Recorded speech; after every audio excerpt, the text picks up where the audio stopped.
Now let's talk about sampling and validity. So, okay class, ngayon i-coconnect na natin lahat. Sampling and validity. Tatlong klase ng validity ang kailangan natin tandaan. Number one, ito, internal validity. And inaral natin na para mag-increase ang internal validity, kailangan random ang assignment natin, no? At meron tayong control. So, sa internal validity, halimbawa, sigurado ba tayo na X cost Y? Dito pumapasok ang random assignment at control. Kung maayos ang control mo, ito yung control group, di ba? Ito yung hindi nakaka-receive ng treatment, sila yung kumbaga wala sila ng therapy, sila yung hindi nakaka-receive ng intervention. So kung maayos ang control group mo, kung balanse ang grupo mo at wala yung mga tinatawag natin na confounding variables. Ano ba 'tong mga confounding variables? Yung mga variables na kumbaga puwedeng magkaroon ng epekto, hindi naman yung pinag-aaralan mo 'no, pero may epekto sila. Halimbawa, ang inaaral mo study hours sa academic performance, study hours sa grade, puwedeng ang confounding variable mo ay yung pagtulog na puwedeng nakakaapekto doon sa kanyang grade. So, tandaan natin mabuti kung nakontrol mo 'yan, sabi mo, oh, yung isang grupo ha, kung 6 na oras natulog yung isang grupo, 6 na oras din dapat matulog yung kabilang grupo. So, yung control natin, nakokontrol natin yung variable kapag equal na pareho ang experience ng group A tsaka group B. So, again, yan ang nagdadala ng malakas na internal validity. So, ang internal validity, random assignment dun sa hindi makaka-receive ng treatment at makaka-receive ng treatment. Next one, punta tayo sa external validity. So, ang tanong natin 'pag external validity, itong findings natin, applicable ba ito hindi lang dito sa pinag-aralan natin? Applicable ba ito sa labas ng pinag-aralan natin? Kaya external validity ang ginagamit natin. Puwede bang ito ay, itong resulta na 'to ay generalize sa ibang grupo? So, dito pumapasok yung proper sampling and representativeness. Kaya very important dito yung tinatawag natin na probability sampling, non-probability sampling, 'no? So, again, dapat yung sample mo representative ng grupo na pinag-aaralan mo.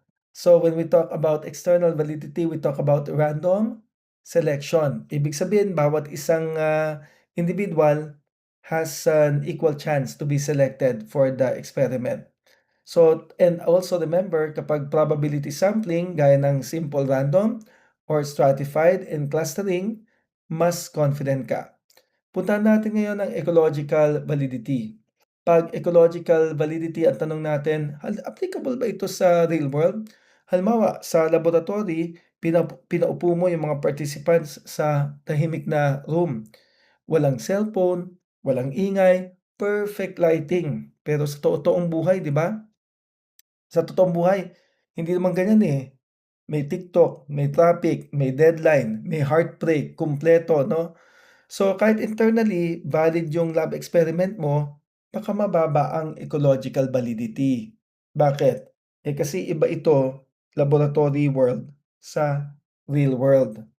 So, ang big tension, yung lab control versus real world applicability.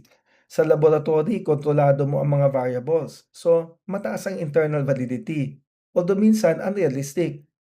Mas realistic pag dito sa field. Pero mas marami nga lang uncontrollable variables. Hindi mo makokontrol yung ingay, yung hangin, yung gulo. So, lagi may trade-off yan sa research. Hindi perfect. Ang mahalaga, meron kang balance. At ang mga mature researchers, naiintindihan nila na, kumbaga, ano ang pwedeng gain at anong pwedeng sacrifice. Ano ang pros and cons, advantages or disadvantages. So, next time na may magtatanong, valid ba tong pinag-aaralan mo? Ang tanong mo depende, anong validity ba ang tinatanong mo? Internal validity, external validity, or ecological validity? Kasi kung internal validity, meron akong internal validity dahil ako ay nagkaroon ng random assignment sa control, hindi nakaka-receive ng therapy, tsaka sa experimental, yung nakaka-receive ng therapy. Kung external validity ang tinatanong mo, meron ba akong random selection? Nagkaroon ba ng equal chance bawat respondent para mapili? Well, dahil gano'n ang ginawa ko, yes, may external validity and it can be generalized. Or ang tinatanong niyo po ba ay ecological validity, yung real world applicability. Tinatanong niyo kung ito ba ay sa laboratory, kung saan na-control ko lahat ng variables or sa real world. Either way, merong trade-off. So, highly controlled laboratory studies strengthen what? So, pag ito ang pinag-uusapan, pag controlled yung laboratory studies, as far as the validity of the experiment is concerned, valid siya doon sa specific environment kung saan siya ginawa. So, the best answer is Charlie, internal validity. Now, let's go to this one. Kapag artificial ang classroom settings, ano ang nare-reduce? Kapag artificial ang classroom settings, ano ang nare-reduce? Tingnan natin yung validity na to. Real world applicability. So, pag real world, mataas ang ecological validity. Kaya lang, imbis na real world, artificial classroom settings ang ginamit. Ibig sabihin, anong nagre-reduce? Alam nyo na, ecological validity. And syempre, when we are going to generalize beyond the ACC, so pag generalize mo, no, yung findings mo beyond the ACC, what does it require? It requires a very strong what? Very strong assignment, sampling method, instrument, or manipulation. The best answer is, boy, sampling method. So ngayon alam na natin na yung sampling ang lakas ng impact para magkaroon ng internal validity. Na tama ang na random ang inassign mo sa control group tsaka sa experimental group. And mahalagang sampling para magkaroon ng external validity.